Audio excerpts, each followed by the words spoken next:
Let's go. Welcome back to episode 3 of the MVP podcast for your sports and fantasy news. My name is Tyler Johnson, and I'm with Ryan Elke. Ryan, how you doing? Doing great, man. I'm excited to get this third one on the roll and get it going, and I'm excited, man. We had an exciting weekend. We saw the Super Bowl. We were able to dissect that very interesting game. I know that it had a lot of people asleep. I know that Come on. That was a very exciting game. What are you talking about? Yeah, we'll break it down. It will make sense of what had happened. I know that here in Wisconsin, our weather's been pretty crazy. We jumped up to about 40 degrees on Sunday, which felt like we could go swimming.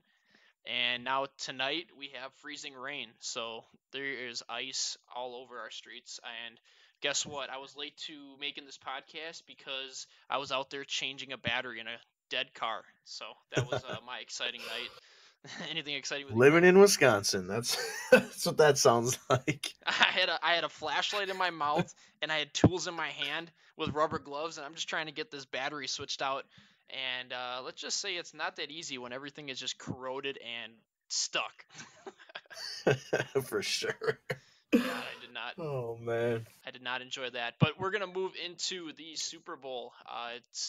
It was definitely interesting. I know for some people it was exciting to watch more of a defensive battle, or more or less two teams that were duking it out for as little points as possible. Every time someone would get the ball, it seemed like you were excited for them to go down the field, and then it was a 3 and out. And that was mostly for the Rams. But, I mean, the Patriots could get first downs, but they just couldn't get past enough yardage to kick a field goal or even score the ball. And it definitely showed in their stats. I know that Tom Brady and Jared Goff, they threw around the same attempts. Tom Brady was at 35, Jared Goff was at 38. Brady, even though he threw less, he completed more with 21 of 35, and Jared Goff at 19 of 38. And it definitely showed. I think that Jared Goff was under pressure pretty much the entire game, and that he looked confused, kind of, to me. I felt like the moment was too big for him.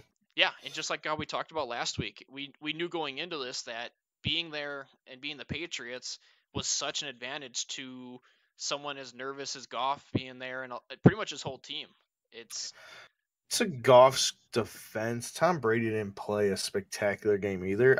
I want to. So a lot of the credit is just obviously going to the Patriots since they won, and there hasn't been much mention of the Rams defense.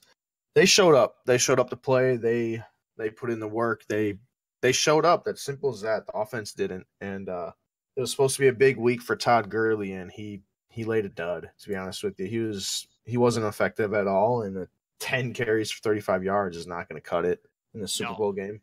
It almost makes you feel like he was still injured, and that possibly they should have relied a little bit more on C.J. Anderson. I know they were close in carries, but I mean, C.J. Anderson 7 for 22. They both averaged right around 3.5 yards a carry. So neither were. I don't know if they got the carries needed to get up to steam, but for a game that was 0-3, 3-3 for a majority of the game, you would think that running the ball would be a key factor, and I'm not sure why they didn't get any more than 10 carries, 17 between the two of them. It didn't make sense for the Rams. I just feel like if the Rams had the run game going, if Todd Gurley was fully healthy, now we're not even sure if the guy was injured. Maybe it was confidence or what it was. It just looked like he wasn't healthy the last 8 weeks, dude, 6 weeks. I don't know. There has to be something wrong with his knee that they're not coming out with, but I just imagine him playing at the level he did in the first half of the season, dude. That's what they needed on Super Bowl Sunday, and it wasn't there. And I mean, it was a big factor in the game. You can't put the game on Goff's shoulders. His first time being there, and he was going to rely on that run game, and it didn't show up for him. So he was kind of left out there in the dark. Well, and you look back at when they played the Cowboys. I mean, it was a ground. They just loved running the ball. C.J. Anderson had 23 carries, 123 yards, and then Todd Gurley had 16 carries for 115 yards. And I feel like that is an excellent game plan going against anybody, especially in a dome against the Patriots with a 0-0 game. Even though it's not working, you got to just keep running the rock. I mean, Todd Gurley getting 16, that's 6 more carries, and then C.J. Anderson with 23 carries, that was definitely ground and pound. Oh, man. and you just need. And then after that, it seemed like, oh man, Todd Gurley might be hurt. He only had the I don't even know if he had 4 carries last time, 4 for 10, and then C.J. Anderson had 16 again, so 16 for only 44. But getting that amount of carries is going to help you out in the passing game. So only being less than 7. So C.J. Anderson got 16 against the Saints, and that was almost the same total as both of them put together in the Super Bowl. And it was very confusing, to say the least. But then you look over at Sony Michel running the ball. They ran Sony Michel 18 times, and then Rex Burke had 7 times. And that is 7 times is the same amount as C.J. Anderson, and then 18 is 8 more times than Todd Gurley. You can sprinkle in a couple other people, but 18 carries for 94 yards and a touchdown is really ground and pound for the Patriots against a really good Rams defense, especially that defensive line. They stuffed him a few times, but then all of a sudden he had a few breakaways, and Sony Michel looked great. Talking about Sonny Michel with the 18 for 94 and a touchdown, and then Rex Burkhead with the 7 for 43, their averages were 5.2 and 6.1 respectively, and that's far and above what the Rams had. And coming into the game, I would have guessed that it would have been the other way around, but it wasn't. So I feel like that carried the game for especially for Brady's off game, even though he came up with the clutch moments and a huge pass to Gronk. Yeah, it The run and it game carried, man. and it should have, even though it was a boring game, 0-0-0-3-3, it would have still been a boring game with Michelle and Gurley and how we're talking, because they should have just been running the ball. It was going to be a run heavy game, and yeah, the Rams did not take off on the ground, and that was scary for them. The talking points about this game are definitely the run game because the passing game just wasn't there. There wasn't any spectacular things done. The passing game just looked blah. To be honest with you, you would have Yeah, thought these guys would have came out. It's a Super Bowl, man. I just felt like both their performances were very like they just weren't good. and I mean, I'm looking at the QBRs, and you have Tom Brady and Goff looking very similar in their stat line. I mean, Tom Brady had about 40 more yards, but they both had no touchdowns, 1 pick each. I know that Goff was under pressure a lot more, and 25 for Tom Brady in his QBR, and then 13 for Jared Goff is just that's just pitiful. That's not what you want to see. It's sad. It's like two rookies going battling it out or something. I don't know. But then you And it, got good old Tommy Boy coming up with the clutch plays, though. That's the difference. yeah, those quick slants. It's like he lives there, and then he gets like that one or two over the top, like when Gronk caught that one over the top. Yeah, the thing with Tom Brady though, the guy he's so clutch, and if you give him space and anyone open, he's finding them. That's the difference between him and all the other quarterbacks. He will find Yeah, the open receiver. Unlike we can talk about like Aaron Rodgers this year. There was plenty times where he missed the open guy and he would go somewhere else with the ball, but Tom Brady would have found the open guy. It's yeah. hard for me to say that Brady's better. I mean, his accolades are better, but as a player, I don't know. I mean, that's up for debate. We can talk about that some other time. Yeah, and And Brady Patriots fans is will probably be coming at me for that, yeah, but I just don't. I don't see him as the goat. Like with rings and stuff like that, he's the goat. But as like overall skill, I don't. I don't believe he is the goat with that. and he's lived with those short passes, and I think it's just fundamentals to where he hits short passes just to open up those couple of longer plays, and he's very good at reading the defense. It didn't seem that way this year. He kind of was slow. He wasn't. He was kind of a just like Rodgers. He was a almost waiver wire type pickup quarterback where you could go better with a lot of people. But the team and the way the Patriots play, it just they play as a team and they win as a team. You don't see anybody that's leaps and bounds above everybody else. I mean, their wide receivers, you have Edelman, who is a big step forward than anybody else. And then Gronk at tight end, he was lackluster this year, but they still found ways to win. And just living by that quick slant pattern, I don't know. You look at the other teams that didn't make it. You have the Saints and you have the Chiefs, and you wonder, well, what if? What if the Chiefs were playing Oh, against the Rams? Do you think that they would have ran the score up, or you think the Rams would have been able to score? And you think that Bill Belichick came out with a game plan of just putting pressure on Goff and making him make decisions that he's not used to making, especially on such a big stage. He's probably nervous. And I think that's where most of the plan came from, because they weren't even stacking the box to stop the run. It was mostly just blitzes. And they were playing the blitz game with a very loose defense for running. yeah, and they like I said, they put the game in Goff's hands, and that's not that's the blueprint for Belichick. That's what Belichick wanted to do, and it worked. They took away the running backs. Yeah, and I mean, you look at Tom Brady's playoff run here. I mean, he had 2 picks against the Chiefs with a touchdown and an 80 QBR. And then you look back at the Chargers, and Tom Brady had an 87 QBR with only 1 touchdown. He passed 300 yards on that one and no picks. But really, it was the run game, and Sony Michel was the difference maker for all of these games. And previous podcasts, man, I even mentioned like Sonny Michel when he's healthy, he's a difference maker. He just is. He's a difference maker, and he's the motor of that damn team. He's a beast. Yeah, and they drafted him for this reason. These playoffs, he went for 100, he went for 100, and he went almost to 100 in this next game. He literally carried the team on his back and took so much pressure off Tom Brady that it's surprising that Brady wasn't able to. I mean, he was hitting those quick passes because the defense was looking for Sony Michel. Right. And then we got, let's go to the receiving numbers. Julian Edelman with a 10 for 141 on 12 targets. Dude, MVP of the game. I want to branch off about Julian Edelman. So I've been listening to the radio and stuff like that. There's guys hoping that he gets in, like, they're going to vote him into the Hall of Fame. I'm like, wait, what? He's not a Hall of Fame receiver, dude. In my opinion, that is, I don't see it at all. No. You look at him, and I think they're just riding the hype right now. But Julian Edelman isn't any different from a lot of the wide receivers. There's wide receivers way better than him in the league that aren't going to be Hall of Famers. Exactly. It was probably just a hype comment. I feel it's just off that game. They kind of jumped to like conclusions with that. I'm like, what? No way. When I heard that, I wanted to turn it off. I was like, no way. He's a great receiver. Like, he's a good receiver, but he's not Hall of Fame worthy, in my opinion. I don't know. Maybe I'm overreacting on it, but it really caught me off guard to hear that. Well, and then so we're looking at this super low scoring game. These stats are just crazy to look at because you have Edelman 10 receptions for 141 yards. You could see that through the game. Him keep getting those low passes. He was making all the catches. He was helping out the team. But then all of a sudden it's like, okay, you got Gronk with 6 receptions for 87 yards, and then it drops off. Guess who the third best receiving option was for the Patriots on Super Bowl? Rex Burkhead. Yep, Rex Burkhead. And Cordell Patterson. James White only had 1 reception for 5 yards, and Sony Michel didn't catch a ball. I didn't even notice that. James White was literally not used.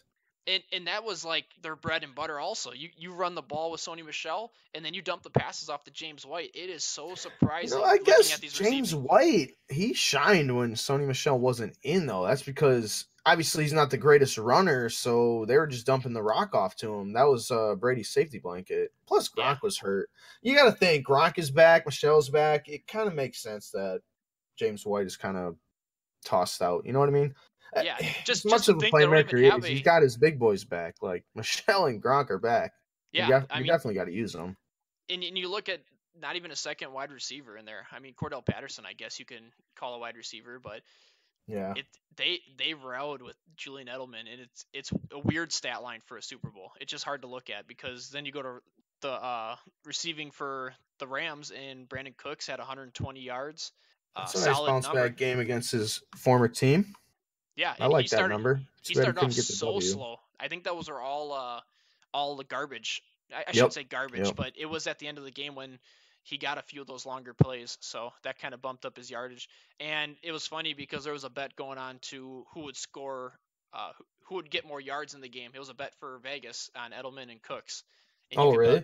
You could bet the over on 90, and then who would score more. So it was funny. I would have definitely taken Edelman on that one, won some money. But then another thing that they were talking about, I'd have to remember the bet that was being made. If I think of it, I'll say it. But as of now, there was another funny bet that people were making, and dude, it's crazy. You can bet on everything. Yeah. You can bet on how many times they aired Giselle and all this stuff. Yeah, they were talking about Sean McVay. However many times that he would say his age 33. The announcers. And really? In the beginning, I didn't look at the end number, but they said over under at 1.5 that they would say exactly 33. That's awesome. So there's so many things. I like that stuff. And then you heard the guy that put 250 down that the Rams wouldn't score more than 3 points, and he came out of it winning $100,000. No way. Yeah. I like hearing about the crazy bets people make. It's just like they got some balls to do that. Or just And have it so turned much out, I money mean, to that's throw what it out. takes, though, to win big money. You got to have some balls. I'll tell Yeah. you that. Like, that, you do. And I guess speaking of that that, guy just had. kind of go off topic here. We're also going to be talking about DFS. We're big into DFS, and we are ready to give a lot of pointers when it comes to the Yeah, daily fantasy and FanDuel and DraftKings. We I both got a play. nice story to tell everyone once we get there. Basically, I should have won the 750,000, but Oh yeah, well, we'll just that's a we'll running leave it at joke. that. We'll leave it at that. Yeah, you'll have And to tune in when we yep, start talking about DFS because that is a story that's gonna haunt you for your days. it will. It's honestly not as depressing as everyone's like. Oh my god, it's so depressing. But it's like, When you play so much, no, I I mean, there's did it gonna be those once. I can times. do it again. Yeah. It was just straight domination that I pulled off on that. But unfortunately, I didn't play the main one that week. So talking about the Rams, let's think here. What do you think Cooper Kupp would have did? You think he would have helped out at all? That I think he definitely would have helped out big time. I mean, that was his guy. That was his go-to, especially in the red zone. That was his go-to. That was his safety blanket, and I feel like that was a big loss for the Rams. It was huge, Yeah, and he would have definitely helped out, but especially he with Gurley not running right. yeah, He would have been targeted like crazy. and it's strange that they weren't able to get anybody else going besides Cooks. I know Woods had 70 yards, but it was mostly on a couple of big plays. And having Cooper Kupp there, they didn't even. I don't. Did the Rams even make it to the red zone in the Super Bowl? Dude, I it seems like they didn't. Like I swear, I don't even think they did. I don't either. I think I remember hearing the stat that they didn't make it to the red zone once. So That's so sad. maybe Cooper Kupp wouldn't add anything. I guess it doesn't really surprise me because, like I said, Belichick is the best coach ever in. You give that guy 2 weeks, you're pretty much screwed. Yeah, and that's what we were saying. And we made the right call. The Patriots won. If anyone bet the Patriots, they would have definitely won. And It's hard to and bet it, against them, man. and I had fun watching the game. I know that it was boring for most because you're used to seeing those high flying scoring and it being in a dome on turf. You're expecting a bigger game, and it is fun to watch two defenses battle it out and try to give their offenses the ball and make sure that they're scoring. The only thing that I took out of it that bummed me out is that you had Tom Brady who wasn't playing good, and you had Jared Goff who wasn't playing good, and it's hard to watch them miss throws, especially when you're in the Super Bowl and you're supposed to be the two top teams. It it's hard to see them missing throws and almost looking like they shouldn't have been there. But that was my take off of it. I think most of the people that were saying, "Oh, they're disappointed," is because they're expecting high scoring. Like my prediction, what I think my prediction was like 34-31 or 38-31 Patriots, and Uh, nope, not even close. Well, So yeah, it's like I think a lot of people were on that same page and maybe picking the Rams or vice versa, whatever. But they had it very high scoring, and to have a basically 3-3 for half the game, it's like, whoa, what is going on here? So people got a little frustrated with it. yeah, and teams are averaging right around 30 points for a lot of the playoff games, especially the Patriots and the Yep. Rams coming up to this. So I guess you do expect it, and then all of a sudden this happens, and it was a big letdown. But it is fun to watch a Super Bowl nonetheless. And I guess we're going to be talking over the offseason now, and MLB is starting up.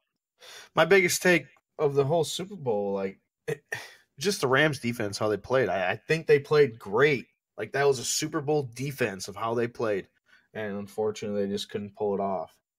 Yeah, A little more offensive output, and they would have been fine. But just eh, they it's got they to be had the tough for the defense. guys on that defense, man. They got to be like, Yeah, wow, what else do we have to do? I know when they were showing them on camera and they were bummed out, and it's like I feel for you because that was a hard fought game. You had people getting injured, and it was all defense, so they were Yep. worn out and they were playing their hearts out and just needed one score. Oh, especially with Tom Brady's first throw. I think it was his first throw was picked off. Yeah, it was his first throw. And I'm like, wow, here we go. Yeah, I thought that was But going to be the start of a Rams surge, and that was yeah, me stopped. too. They didn't capitalize on it. But yeah, once again, Tom Brady and And Bill company. Belichick, they pulled it off. Came through once again. That's 6 rings, dude. Six rings in 9 years. And if it wasn't for that meddling kid, Eli Manning, they would have two more. So All right, well then we'll switch off. It was a good Super Bowl, and we definitely want to talk about our waiver wire pickups. We're gonna take a look back, just like how we did for our trades. We're gonna look back at some of the bigger waiver wire pickups we've made, and then also the ones that have been made during the season.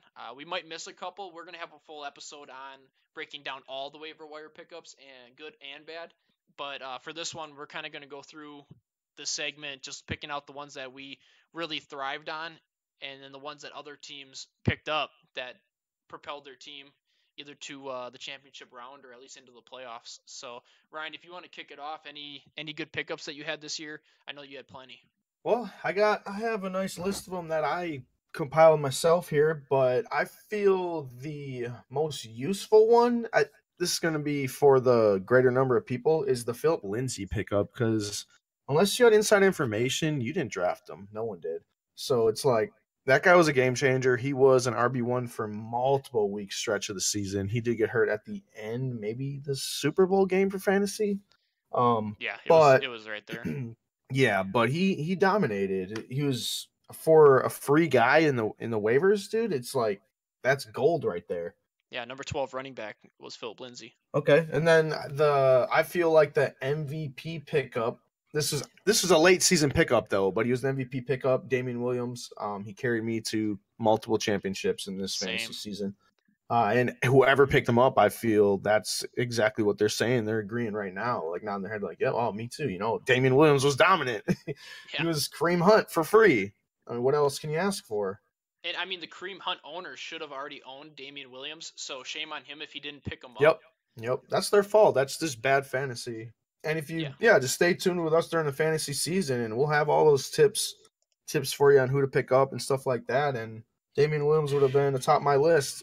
Yeah, I know you got him in the one leagues we were playing together, but then the league that we weren't playing together, I had him on my championship team with Hunt and with Spencer Ware. So being able to give you guys this type of analysis when we're going through, we're picking these guys up 3, 4, even mid-season to make sure that we have that locked up, and we're going to be here all throughout the year, just letting you know who the best pickups are. And I know on my team going into the Super Bowl, I was able to pick up.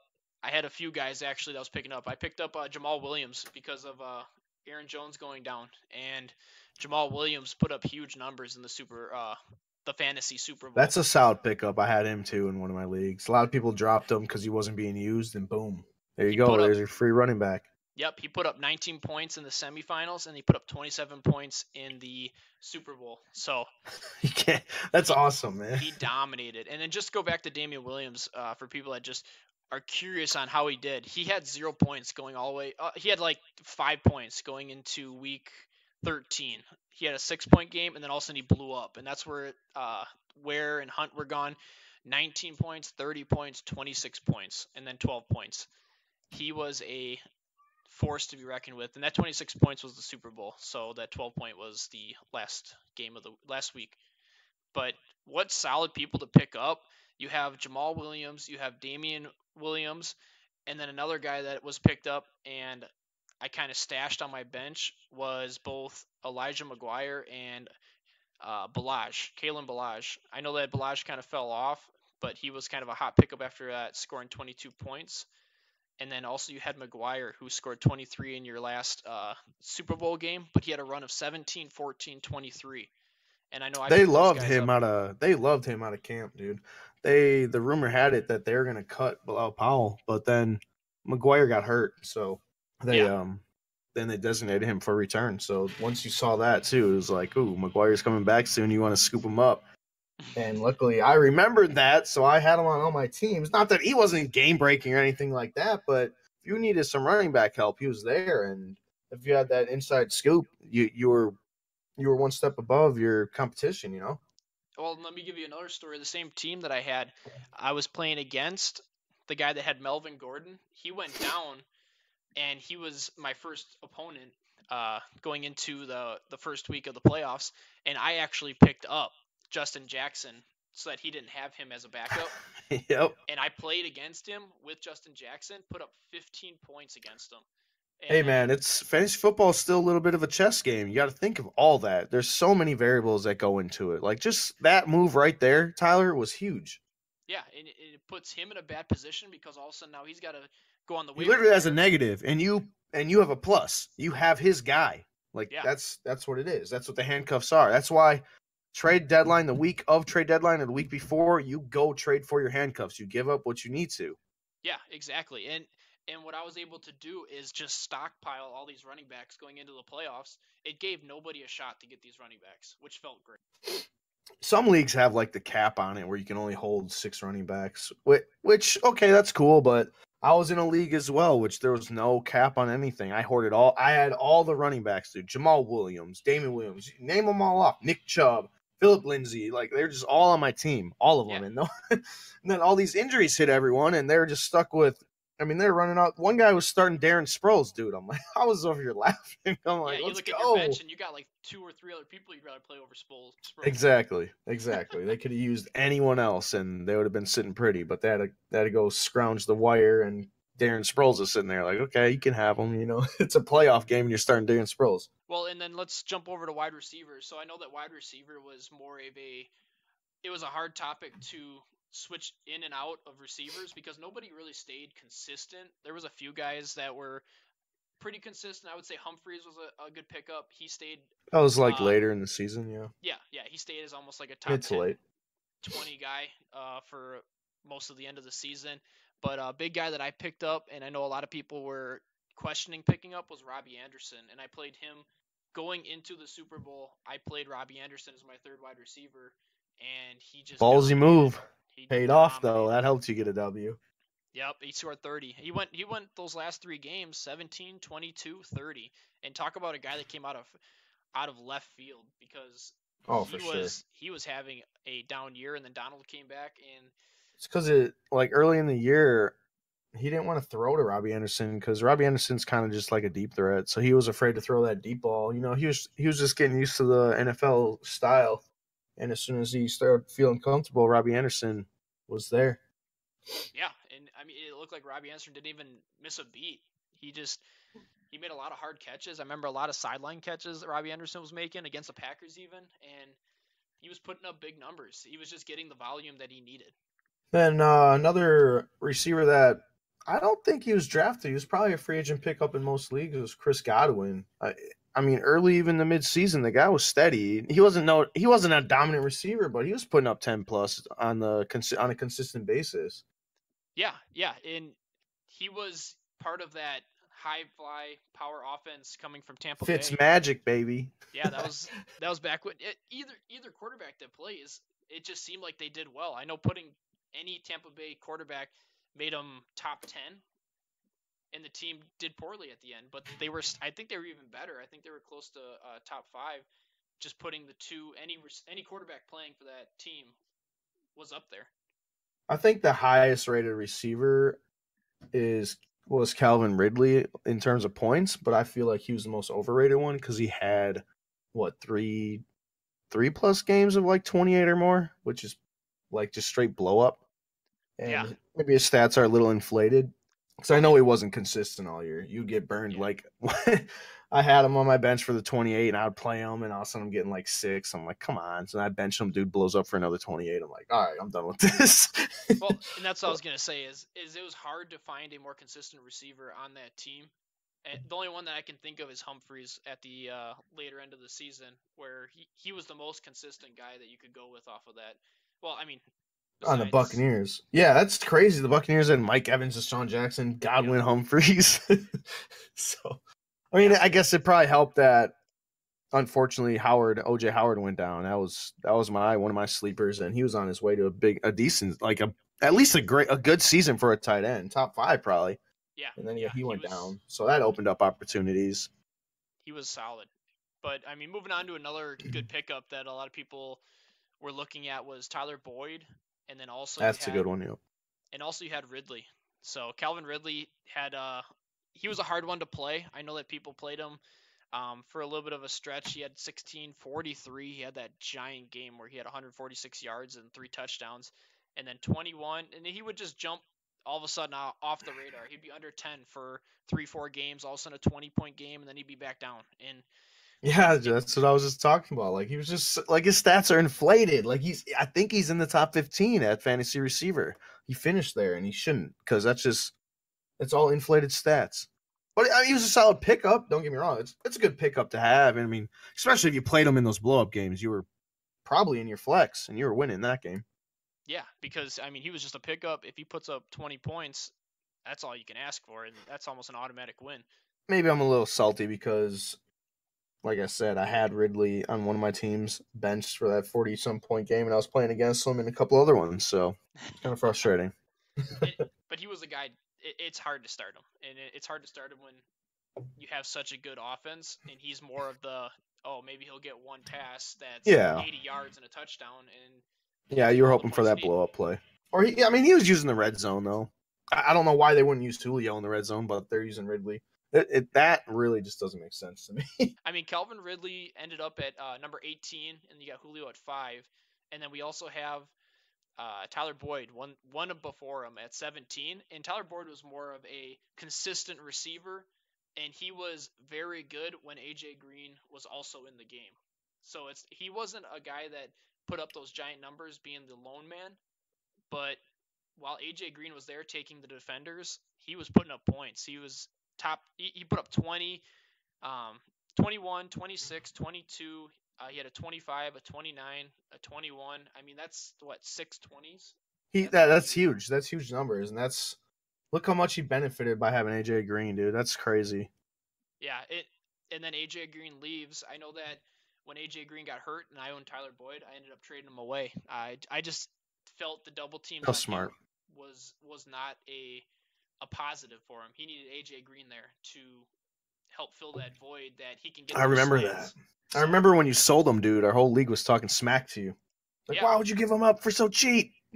and then he didn't. I think he had one his last 21 game, but then he was Yep. under 10 for the rest of them. I So love that stuff when everyone's talking smack because they think they know everything. yeah, yeah, Like I it's said, you got 10 or 12 people, you have 10 or 12 different opinions. Every trade, someone's going to be bickering, like, oh my God.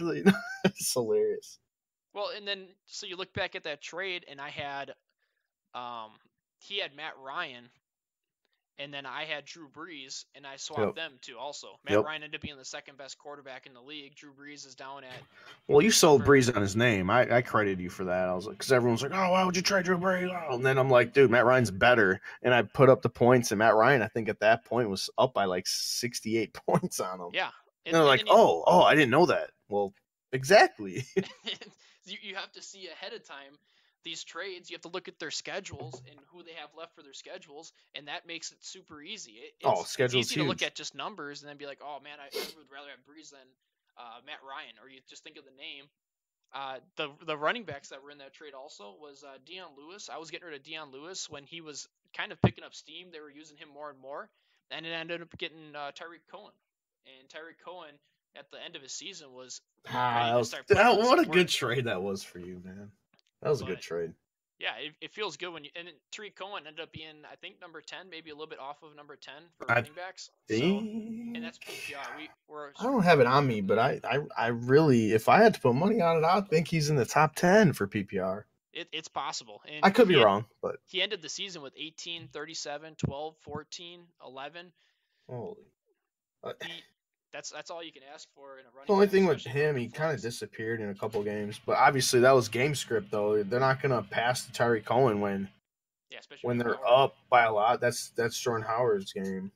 So Yeah. So a couple other good waiver wire pickups.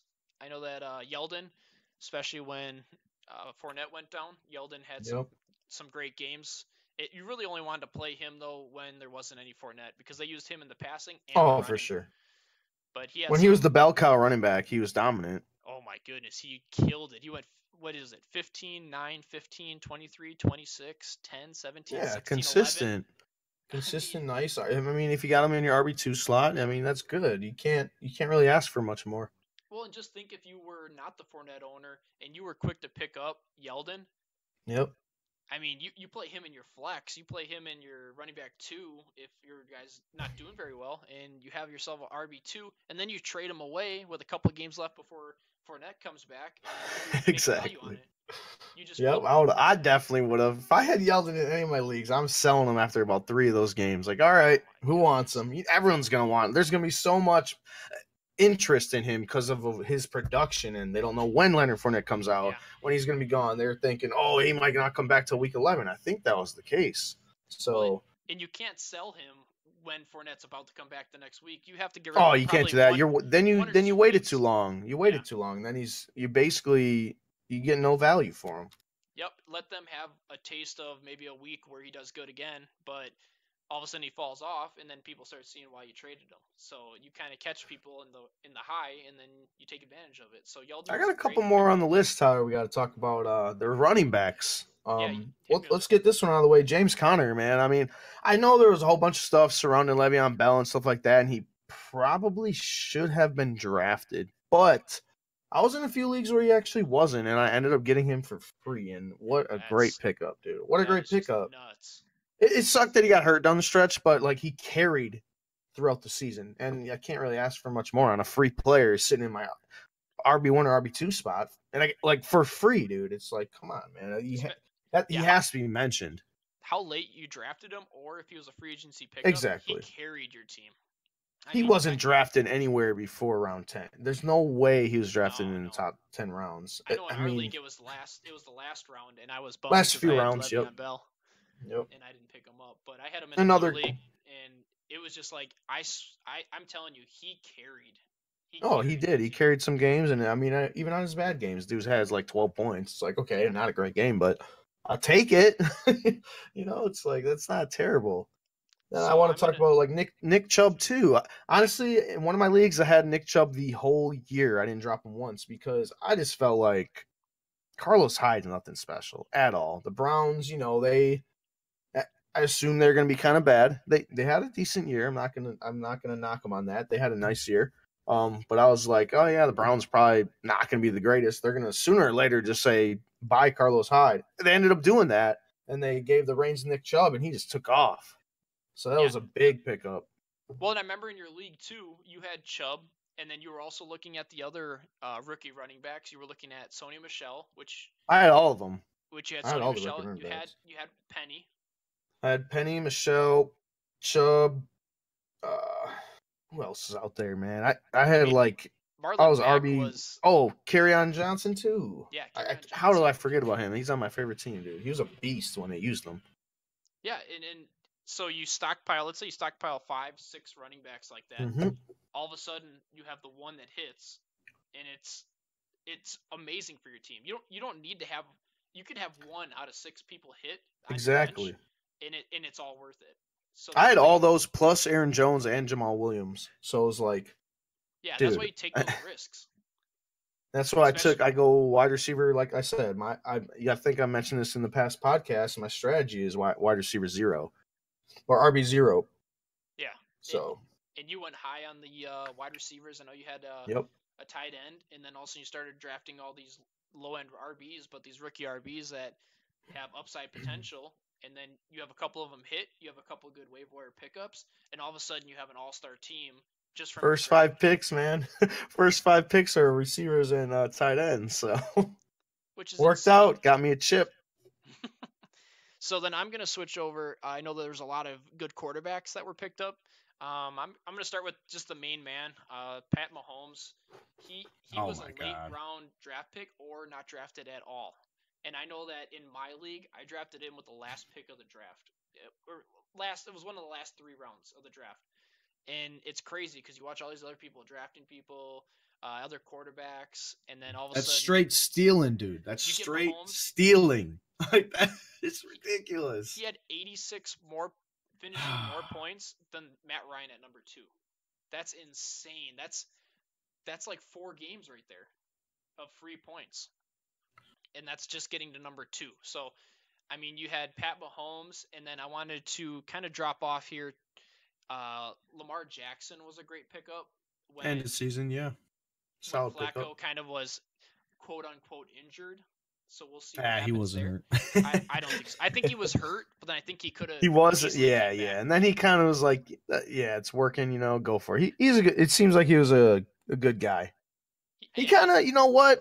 Let's talk about Joe Flacco a little bit. Like, even when they're mixing in Jackson early in the season, Joe Flacco was asked about. He's like, I don't like it, but I'm gonna do what's best for the team. He's like, I don't want to be out there playing receiver. You know what I mean? But Yeah. he's like, I'll do whatever they want me to do, and I respect that. But I mean, the guy is making 20+ million, so I it's was like gonna say I'll he's getting hold the paid. damn clipboard for that money. I'll Yeah. sit there. I'll sit on the bench and tell Lamar Jackson what I would do, and then just give me 20. What else does Flacco have to play for? He's got his ring. He's got his 20+ million a year. You know, it's like, okay, what else do I need to accomplish? I'm not an amazing quarterback. I'm just your average, above average QB. Yeah, and then you look at Lamar Jackson, and he couldn't throw a pass to save his life, but you get all those points from running. And He's got talent, though. I think he can be something. I think he can. I think that he, with the offseason and with a little bit of training, he can get his throwing. They don't want him taking hits like he normally does. Dude, just mix in that little the short game like Tom Brady. Boom. There you go. You're good. That's all you need. That's what I was gonna say. Get some quick cuts in there.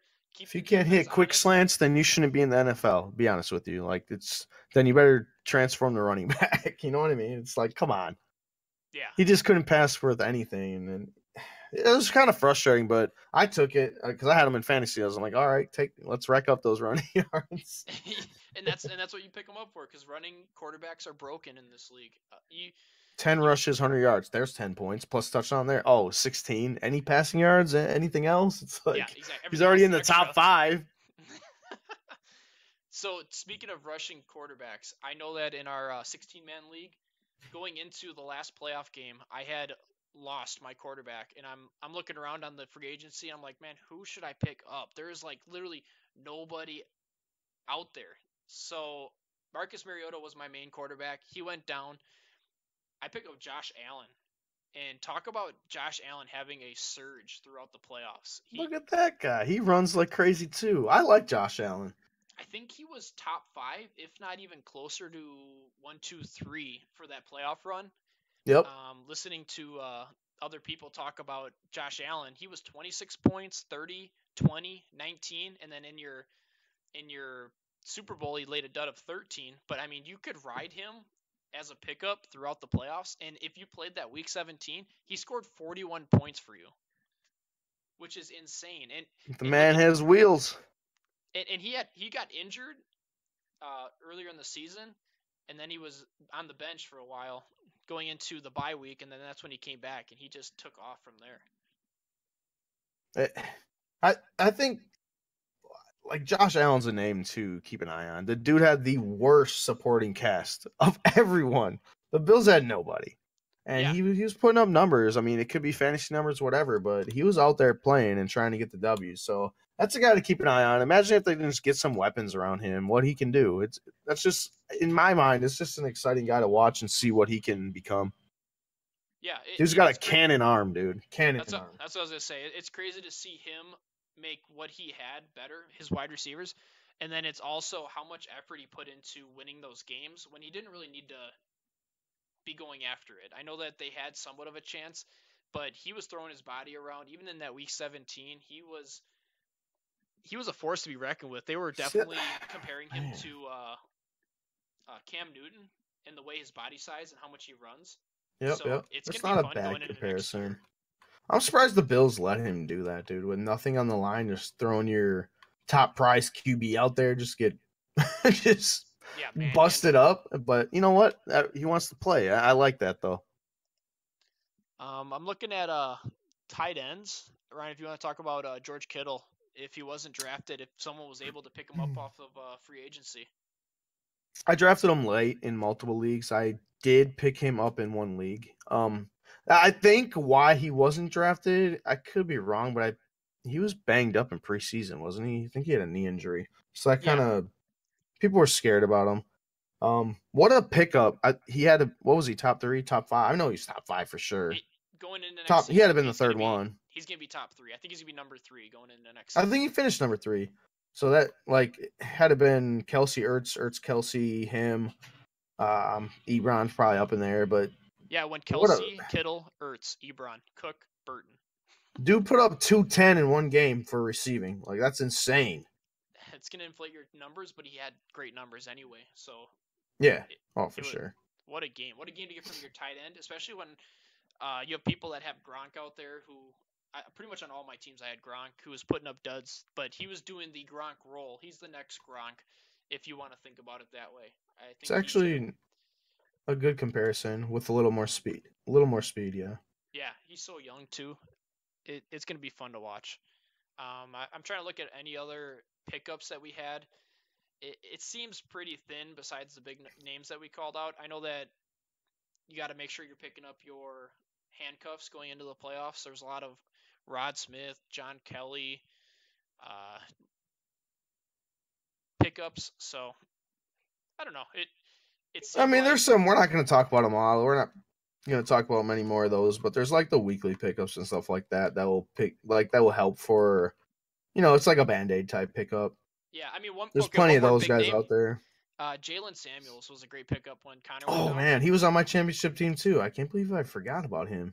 Talk about a guy that in our Yahoo leagues you could plug him into your tight end At slot. tight end. Unfortunately, I wasn't able to take advantage of that, but I Yeah, know a lot of people did. I had him Besides on my Zach other Ertz team and my that I got tight end, second. so Yeah, yep. it's fun to put a running back, especially a Pittsburgh running back who's getting the workload in your All tight the end slot. work. He went 11, 16, 19, 15, 11. That would have made him, I think, number 2 or 3 tight end for those weeks, just because of how bad tight end was.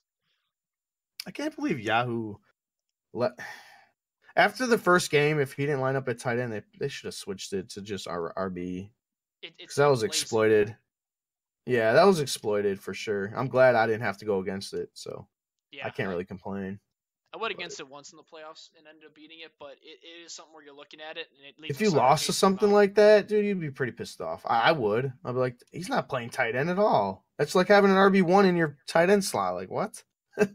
Especially with how bad the tight ends were this year. If you had him down the stretch and able to use him like that, this is gold. Yeah, seriously. It's something that should have been changed, but I mean, there's nothing you can do about it. There's a few other people you think about throughout the years. I know there was a guy from Kansas City who was a running back and a wide receiver. I forgot what McCluster was it McCluster? Dexter. Yeah, Yeah. Dexter So McCluster. he was used when I remember he was used Okay, for a little I bit. can get that slash like running back wide receiver. Cool. Like that's okay because a lot of running backs do run out to the slot. You know what I mean? Like Yeah. consistently. So I could see that. It's just like I never seen running back slash tight end. That's just I don't know. To me, that's crazy. So a couple of notable mentions, and then we're gonna move on to Ryan MLB news. Some notable mentions: C.J. Anderson for that last game of the playoffs. He put up big numbers, and then it would have took some balls to play C.J. Anderson, but I know a couple people that did. And then also we have Josh Adams. He was a great pickup. He put up kind of mid to late season. He took the reins for Philadelphia and put up some big weeks. So I know that they had quite a few running backs over in Philly, but he put up some good numbers. So those are some notable mentions. And Ryan, do you have anybody that you wanted to mention? No, we hit on them all. I was gonna mention Josh Adams. That's funny that you said that. I'm surprised I didn't use him earlier in the year. Yeah, and To it's be hard honest with though. you. Those guys are hard, especially coming from that team and that run game. Well, It they had a handful of running backs. They had yeah, four. I mean, they had a Jai, Clement, Smallwood, Sproles, and then you got Josh Adams. So what is that? 4 or 5 running backs right there. So I guess I understand why it they kind weren't of playing them. But reminds you of that Seahawks situation, but then you have Chris yeah, Carson, where it's like, man, I really don't want to start him, but I have to, and then all of a sudden he just turns into this guy. that was the thing with Chris Carson all year. I was just always afraid to start the guy. I had a league I had him in. I started a handful of games, and even down the stretch, he dominated, but I was still scared. It's just, I don't know. That guy scared me, but he was a solid running back all year. I think it was because I was banking on Penny because I I mean, invested in him in all my leagues. he ended up being number 14 for the season, and another pickup that I'm surprised that I completely forgot about was Matt Breida. I mean, That's what a good. guy that just took a beating, was probably I don't know injured if the was entire Breida season. a free agent pickup, maybe in a couple leagues because McKinnon did go out early. Yeah, and people knew about it. You're right. People were drafting him right around probably like 6 through 10 rounds. Now that I think about it, Yeah. and he was just a great value pick. I guess we can put him under. So, all right, Injury that prone as hell, but he was solid when he played. That's for sure. yeah, and even injury prone, he played through the injury. I think they had a stat on him saying that he had not missed a game since high school, Yeah, that's going true. into No, that's missing a true. game Yep, I in the remember that. NFL. Which when I heard that, I was like, "What? No." Especially for a running back, that's Because he was insane. hurt every game. That's insane. And you wish the best for a guy like that. What a beast. But let's switch over then. We'll end that waiver wire. We're gonna continue more on waivers and the entire season on a full episode. But we're gonna get into Ryan's MLB news talk.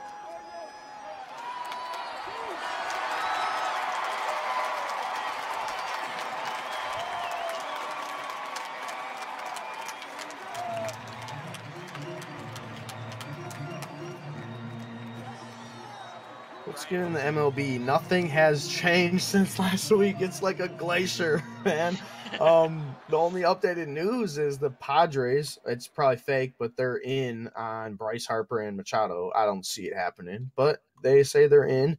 The Brewers are a dark horse for either of them. I don't because now they have switched it up to they are looking for a 1 year deal since no one wants to pay them their massive $400 million, and I don't know why they thought they would get paid that. But Well, yeah, it's like, come on, no one's paying you that much money, dude. and for them to drop down to a 1 year deal only shows Yeah, they that all of want a sudden to. they're Yep, like, holy cow, maybe teams don't want us and they're getting it's scared. changing, and MLB teams are not giving away the 10 year deals anymore. Now, Bryce Harper and Manny Machado, they maybe they don't deserve it, but I could see them getting the 10 year deals. They'll be 36 by the end of that deal. Like, that's okay. But I think who ruined it was like Miguel Cabrera from the Tigers. He's what, 38, 39. He's still got 4 or 5 more years left at $30 million. He's already done, and they have to pay that. Albert Pujols, he doesn't even have a spot right now in the lineup. Dude's making $30 million a year with what, 5 years left, 4 years left, 3 years left, like somewhere around there. Like, it's just ridiculous. Yeah, and how do So teams that not? those kind of guys right there, they've ruined it. They ruined it for that, and the owners are just like, okay, we're not doing that anymore. Well, and And I get it. how do teams not see this coming? I don't Like know. I don't know. when It's a team, like they're paying them for what they did in the past. You don't do yeah, that. You pay for what you're gonna get. yeah, what you have, you pay on the quality of the player. You don't pay for a Exactly. longevity, and then baseball's crazy to where there's not that many people that can continue year after year to just be dominant, and then you want to pay him that number, especially when you see like how Harper is. He can hit some home runs, but his batting average, I guess you're just putting butts in the seat and then hoping for them home runs because he didn't put up the best batting average. So No, he I think he was like 240 ish. yeah, I was That's gonna say I thought terrible. he was sub 250. It was bad. It was a down year. Mentioned before, Bryce Harper. Besides, if you take his MVP year out, obviously you can't take that out. He did it, but let's just say he did. He's above average at best, like numbers wise. So Yeah. I would love him on the Brewers for a 1 year deal. I mean, that would push Braun to like a utility role or like I don't know, he would be sharing first base with Zeus, but you would have Yelich, Kane, and Harper in the outfield. It's a dream scenario, and they mentioned it, but it's like, Well, that's just and like the thing is, Mark Antanasio, the owner of the Brewers, has a good relationship with Boris, which is his agent. So you well, never know. and I just saw a post stating that Aaron Judge said he would switch position if Harper wanted to come to the team. Yep. Well, they want Bryce Harper, and earlier in the offseason, they're in talks with Bryce Harper, but they wanted to play him at first base. But now it looks like Judge is like, hey, I'll move to first base, which he should do. He's actually a good outfielder, but dude's like 6'7", 6'8". Put him at first base. I was gonna say surprisingly he's good because look how He big is. he is. He's really athletic. 6'7", 6'8" out there. He's got a cannon for an arm. He finds the ball well, so he can play. He'll be out there for years to come if they don't get Harper. Yeah, and I think another thing you look at in MLB is you look at how the playoffs have shaken up these last few years, and it's smaller teams, smaller marketed teams that are just bringing guys up, and it almost shows that maybe it's better to have a farm system and bring guys up and build a team around that than just going out and buying a guy and then relying on that guy. Yep. Because you have the Brewers, you have Houston, it, these smaller teams that are able to make these pushes and even win the World Series is a detriment to players wanting giant contracts. Because these teams look at them, they're like, well, why would I pay you that much money when I can just pick up these many free agents with that type of money and then build around it, you know? I feel like that's the mindset, man. And these big name free agents, they're not they're not They're getting what they want. And it's honestly, I like it because no one deserves that much, dude. You don't deserve $500 million for 12 years. It's like, no, yeah, unless you're quote unless you're the unquote Babe Yankees. Ruth in his prime coming back. Like, even then, it's like, no, Yeah, it's just crazy to think about, and it's almost super greedy. I know players it keep pushing is. for more money and they just want to keep making more money, but it's like at a point where the teams are just like, wait a second, okay, you're asking for that much, you might as well just keep asking until you're ready to come down because Yeah, that's the these problem. teams want to win, and unless you have the money like the Yankees, I don't think anyone should give them the money. So I'm on the same That's page. what's. It's just crazy. Spring training is right around the corner, and the top two free agents have not signed. Yeah, It's like, what's going on, man? and I It's kind wonder of how long this is sad. going to be. It's frustrating, but you gotta. Part of it's greed, and it, you can look at it both ways. The owners make more than any players. Obviously, they pay these guys, so they can afford it. But it's just, why would the owners just throw away their money though? Like on a 10+ year deal, you don't want to do that, man. Like any injury in one of those 10 years, and you still got to pay the guy. Like insurance is only going to cover a certain amount. So it's just not worth it. The owners are getting smart, which I totally understand. And the players should understand it too. It's like, okay, they went on a stretch where people were getting stupid money and they were Yeah, already 32 years old getting paid until they're like 43. And it's like, yeah, that's and look at stupid. those teams. You look at those teams that did this, and And it's they're like, well, handcuffed we don't with want to end big up like them. salaries. What are they going to do? It's over for them. They have to wait until like Albert Pujols.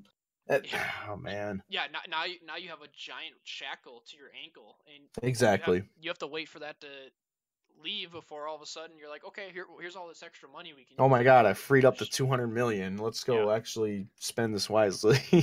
Well, and then comparing the NFL to the MLB and people holding out, you have how Le'Veon Bell did it. I'm not sure if MLB players have that luxury of just like, hey, I'm just not going to play and wait for my money. Nope, not anymore. I don't see it. They'll get passed up and they'll be stuck with 1 year deals, small prove it deals. That's all they're gonna get. Yep, because if you're not out there, you're not playing, and other people are playing in your shoes. I only can see like maybe someone getting hurt or someone Yep. underperforming. All of a sudden, it's like, oh shoot, we got to go pick them up. But by that time, you've Honestly, already what built your that does, roster. it opens it up for other players. They're like, oh my god, like that spot is open. I'm gonna go take advantage of it, and boom, they're not leaving. They're not leaving that spot. So you just got passed up. I mean, just think if you're the shortstop or you're the right fielder of the Phillies or the White Sox, any of these teams that are going for them. All of a sudden, you're that guy in there that was supposed to be on the bench, or even maybe back in minor league. You have that opportunity now, so you feel good about these guys coming in, and you hope they do well. Yep. But I mean, besides that, I guess we'll hopefully next week we'll have more to talk about MLB. We'll keep kind of going over the same rumors, same talks, and see if there is anything that comes from the MLB. I know we've had a lot of little trades that maybe we can break down, but as of now, yeah, nothing big. And now the Super Bowl's done, MLB is around the corner. Now I'm excited to talk about MLB, but there's nothing really exciting to talk about. Like I said, it's moving like a glacier. So Well, that's going to do it then unfortunately. for our third episode on the MVP podcast. I know that we are still working on the Twitter, the website. I know that Ryan really wants to get on Twitter, and he's going to start up some live streams. Maybe I'll do it on mine, On and Twitch, yep. Yep. I'm sorry. On Twitch, he is MVP20. If you want to go follow him, it's MVP20. And then, oh, do you have an X in there? MVP20 was taken. Okay, MVP. Someone stole my name. X20. And you'll see it next week. We'll start up that Twitch channel, and you'll be able to ask questions as we're doing the podcast. So you'll actually be here hearing us as we're going through it. And then we're going to open up our Discord and make sure that we are on iPodcast and then also I'm going to try and get us on Stitcher Radio. So if you ever want to just listen to the audio, you'll be able to listen to us on YouTube also. So we're around, and we're going to keep pumping out weekly podcasts. Just give you an extra fantasy, baseball, and NFL news podcast to listen to at work or when you're doing something, and Yep. we're just going to keep informing. Yeah, man. And the thing with Twitch, though, Tyler, I think it's a good idea for everyone, and it's more of a live thing, and you can ask questions in the chat, and we can answer them right there on the spot. So I think it's a pretty cool thing that we can do. We can start doing that. Yeah, and I'm excited. I know we're going to be picking out some questions, so just make sure if you find us on iTunes or you find us on Stitcher, leave us a rating, leave us some comments, and we appreciate everyone that's listening. So we're going to keep going week after week, and hopefully we kind of build people listening to us and getting some information. Ryan, you got anything to end with? Only thing I want to end with is for the listeners, like if there's something that we can improve, like I said, just throw a comment on like the YouTube video or something like that, and like we're not afraid of criticism. We actually want that. We want to get better. We want to do well, and this is our passion. So yeah, we just anything that can help us, man. We want that. So yeah. And as the weeks go on, we just want to get better, and we want to make sure that we're getting quality content to you guys. And it's just going to be a keep weekly thing, and we're not going to stop. So anything that you have to tell us, good, bad, critiques, we'll take it all. For sure. All right, well, that does it for episode 3. We'll see you back here next Tuesday. And if you're listening on a Wednesday, we're going to be recording every Tuesday night. So we'll have it ready for you Wednesday. Appreciate you listening, and we will see you later. Goodbye.